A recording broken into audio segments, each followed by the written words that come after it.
am Kelly and I draw things, and I'm starting to develop a webcomic series called Wildlife Fuel, and I want to take you behind the scenes and show you everything I'm doing to prep for the series.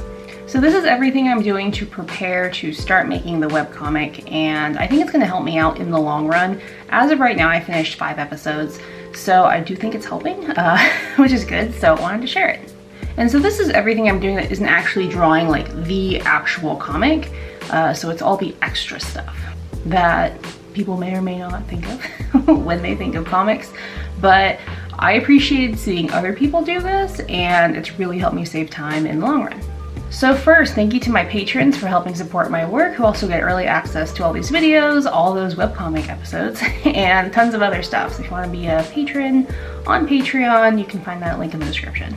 So one of the first things I did to start developing this webcomic is, well, write the story. But after I did the story and I had kind of an idea of what I wanted to do, I started developing folders for reference on Pinterest. And I'm just kind of building these as I go. So I'm up through episode 5, and I only have 2 characters, well, 3, but you haven't seen the 3rd one. So I have 2 characters, and I have the main setting that they're in, which is the gas station. So I've developed little individual areas for each of those to gather reference. And then as I keep reference and like save it on my phone, I'll then upload it onto here eventually, and it'll just kind of keep growing. And that way, if I'm like, oh, I had that really good reference for something in episode 2, now it's episode 23, I'll have to go dig through a giant folder to find it. Hopefully it'll be organized enough where I can find things. But I think this has really helped. Also because I can split the screen on my iPad and then have the reference up on one side and the comic up on the other while I'm working,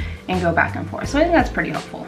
Then after I kind of gathered this reference, I used it to help sketch out some concepts for these characters.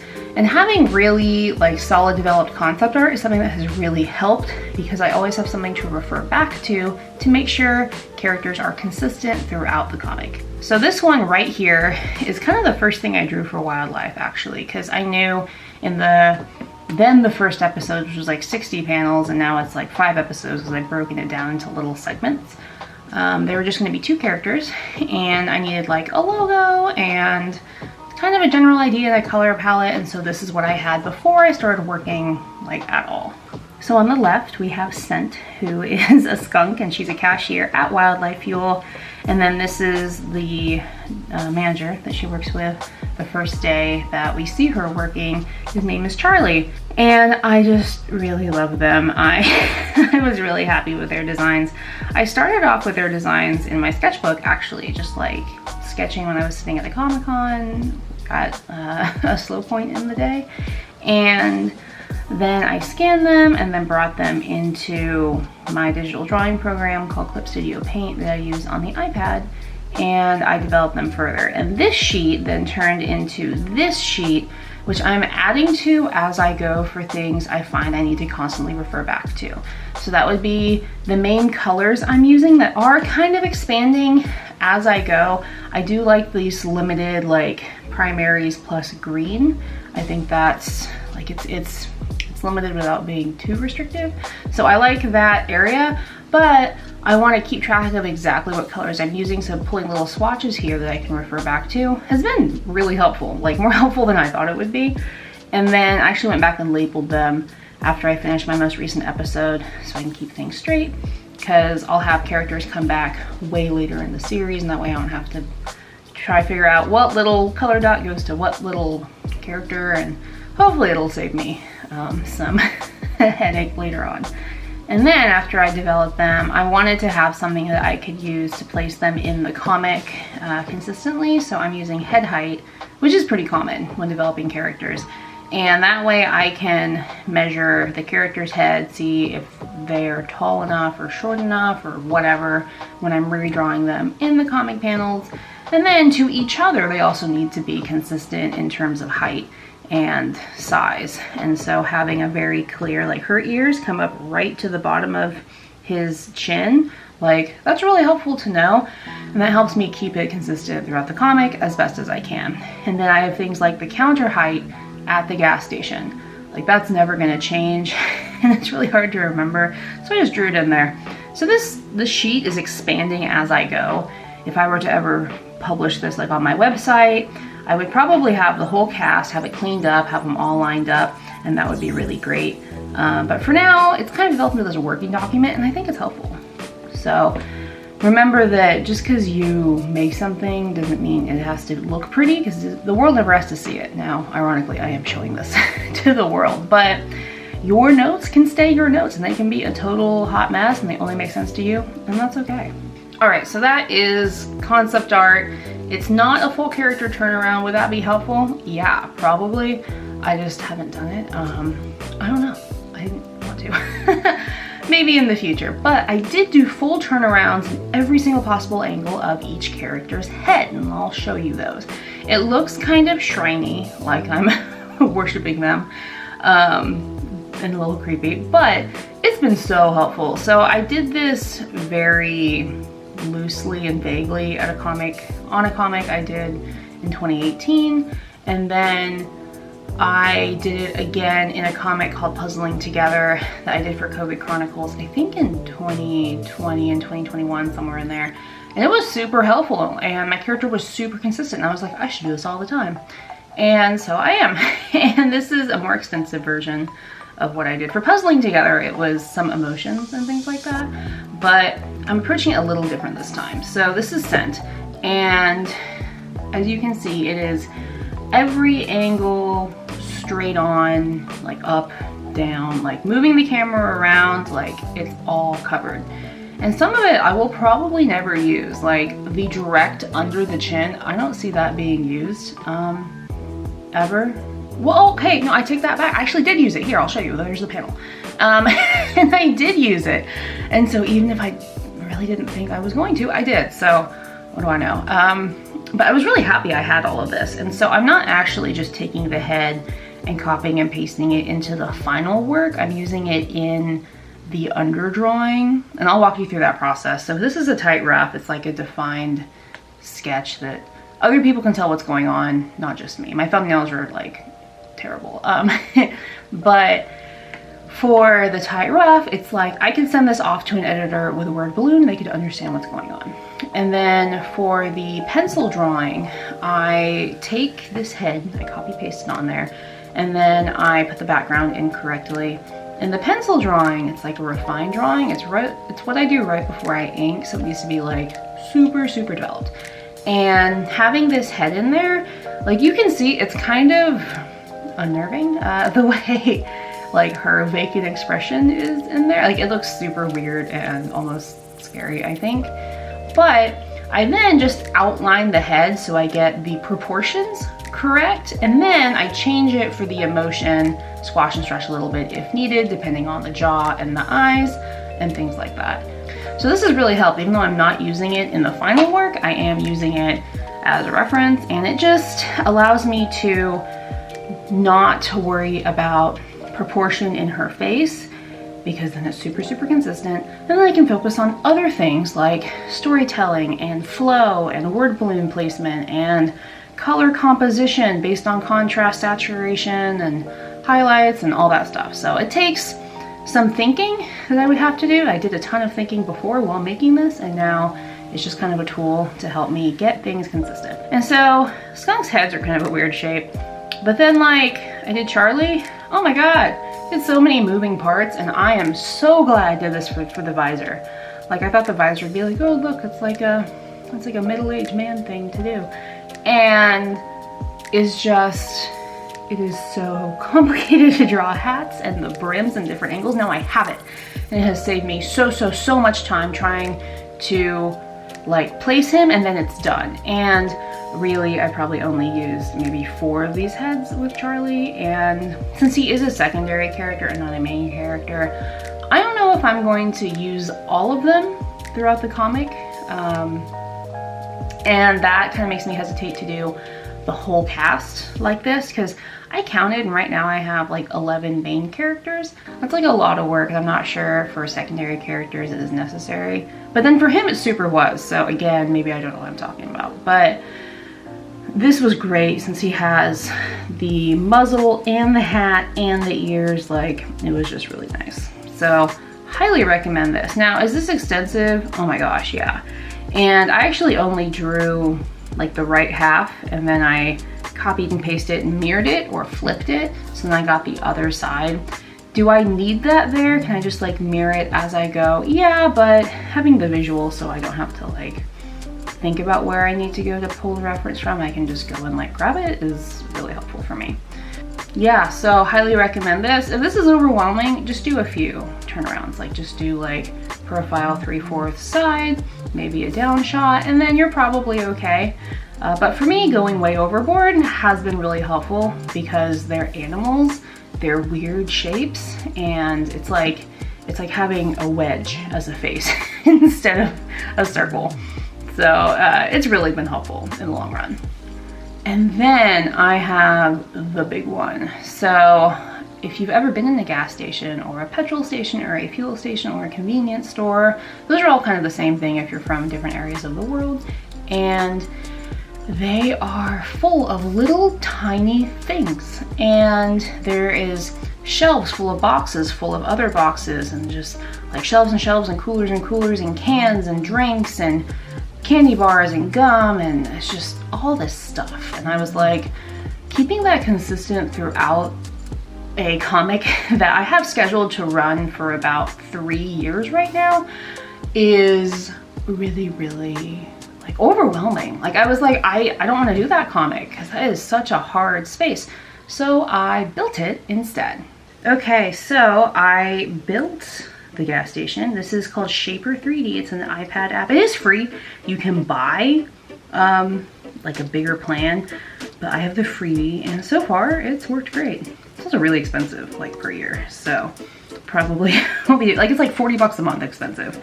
If it was 10 bucks a month, I could swing it, but that's a lot of money. Anyway, so welcome to Wildlife Fuel.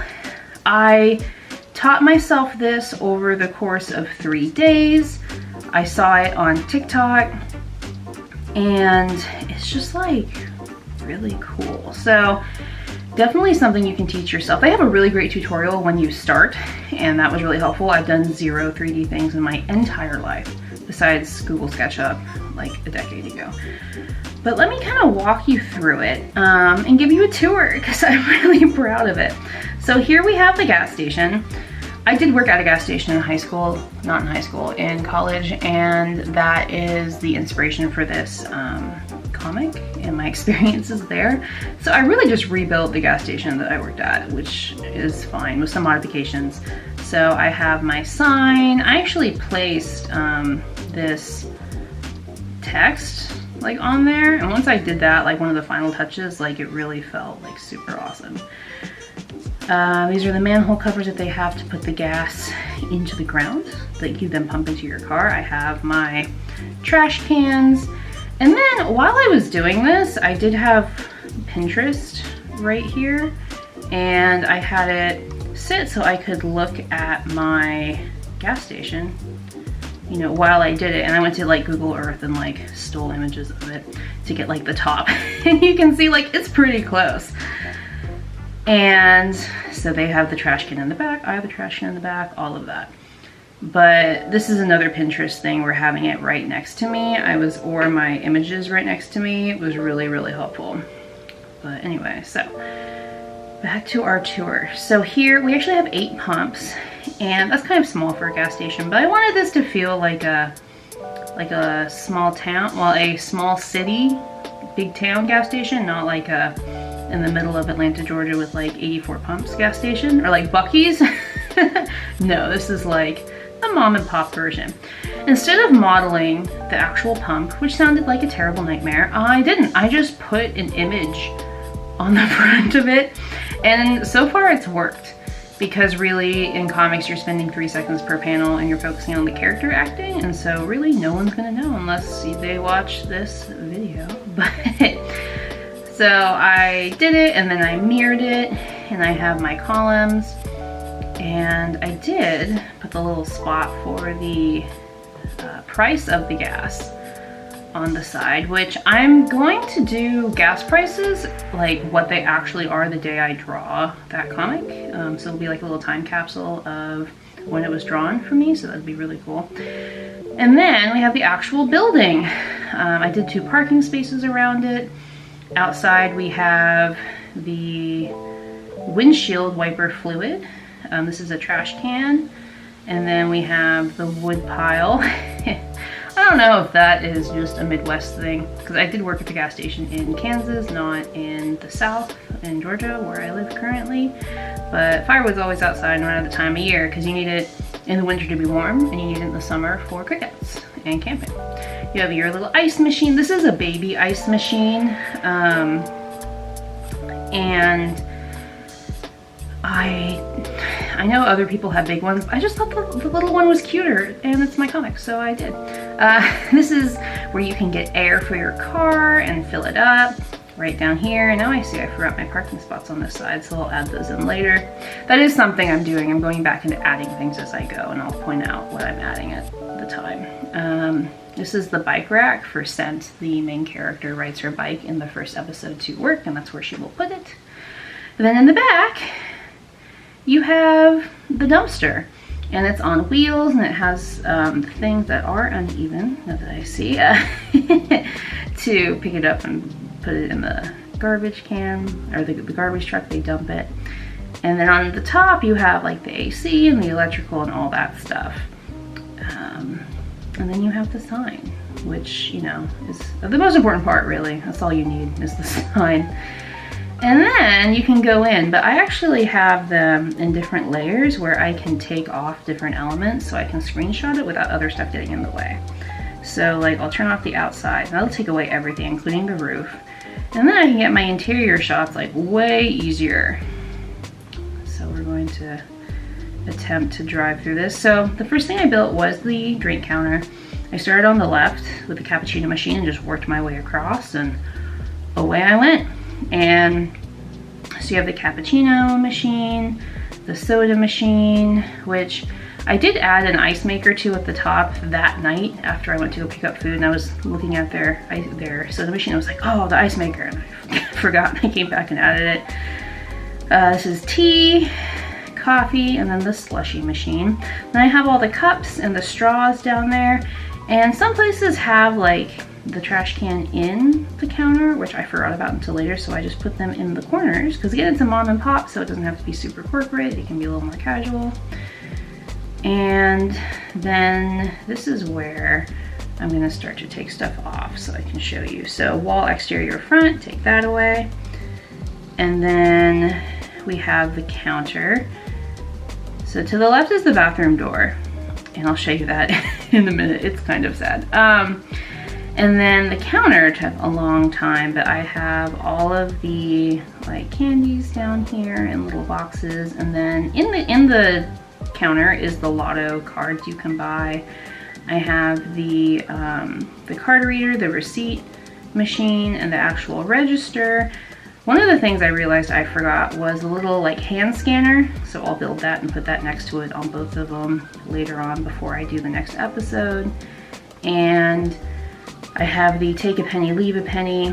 We're in the third episode that comes into play, and that's something I needed to add in later that I forgot. So it'll probably change a little bit over the course of drawing the actual comic, but I'm hoping it stays pretty much the same. And then over here, you have like the lighter display that I always worked on organizing for some reason when I worked. You have the scan yourself lotto machine, the blank Powerball tickets. Here are just some baskets I can put stuff in. And then these are those like energy drinks, like the 5-hour energy. Down, oh, and see, and this is where a drink counter gets in the way. So we'll just turn it off.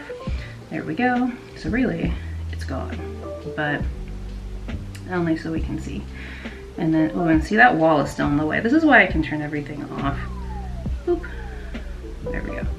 Okay, so this is all the car supplies. You have windshield wiper fluid, those round things. You have oil and different canisters, and then that pile down on the bottom right that's all kind of stacked janky is windshield wipers.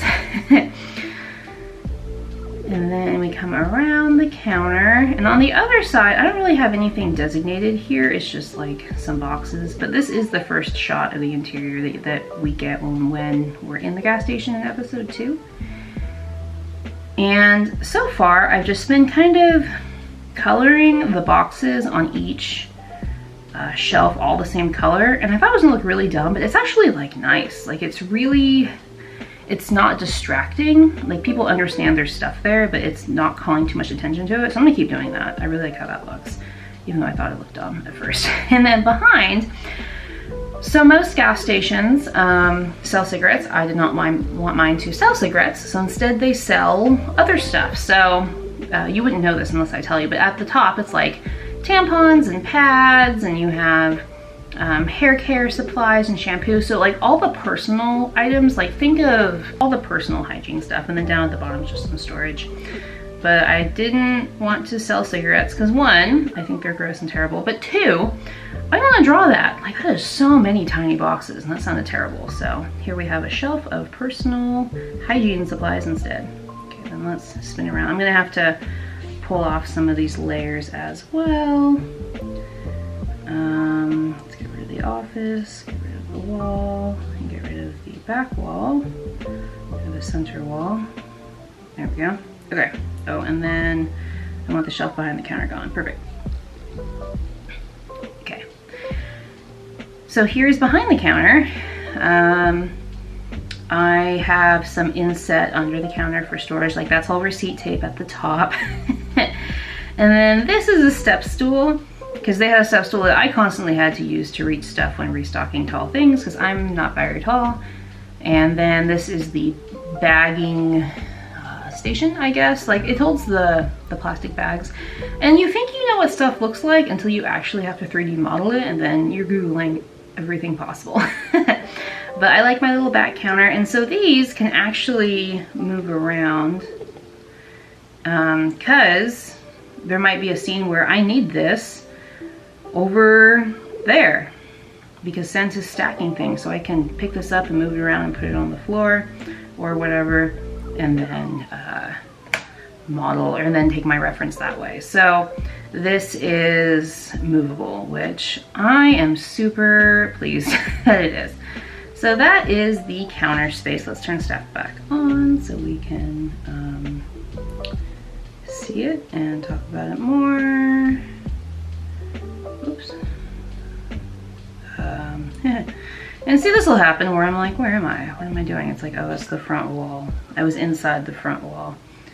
There we go. Okay, then behind the counter is the office on the right and the bathroom on the left. Let's talk about the bathroom. The bathroom is really, really basic. I don't foresee needing reference of the bathroom, but I need to know it's there. So you have the toilet on the right, the trash can on the right bottom, and then the sink on the left. And that's, you know, we know it's there. Am I ever gonna use it? I don't know. And if I do, maybe I'll model it more, but for now, it's fine. And then let's get rid of that central wall again. All right, so here's the office. You can see I'm on that wall. Let's get rid of that, there we go. And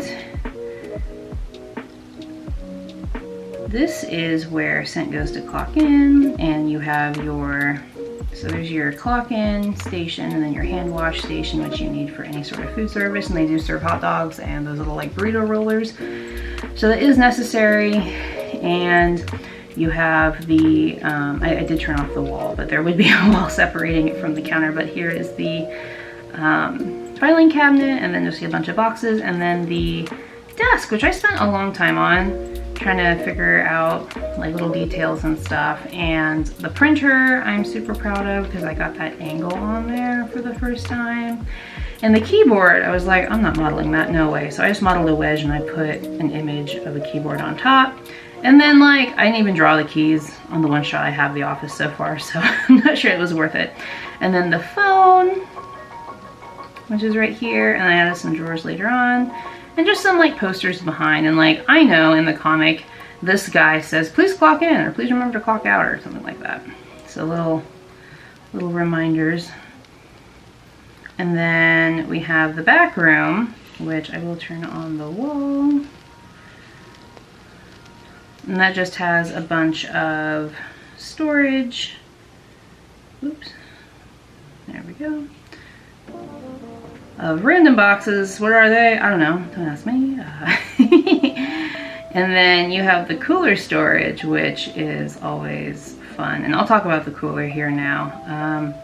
The cooler was hard. Oh my gosh. So to do it, I made like a shelf of these drinks, and then I duplicated it and I put them in kind of a box and I lined them all up and I added the handles, and this hopefully saves me a ton of time.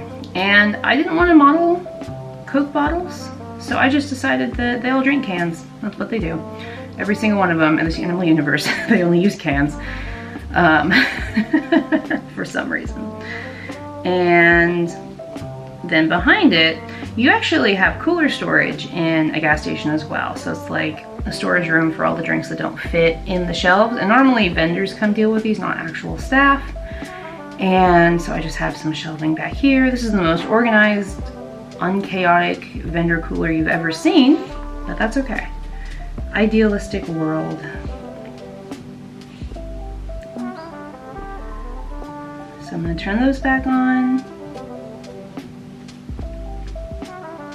Oh, actually, that might be interesting. So I actually had a floor plan I drew, and then I just worked on top of it.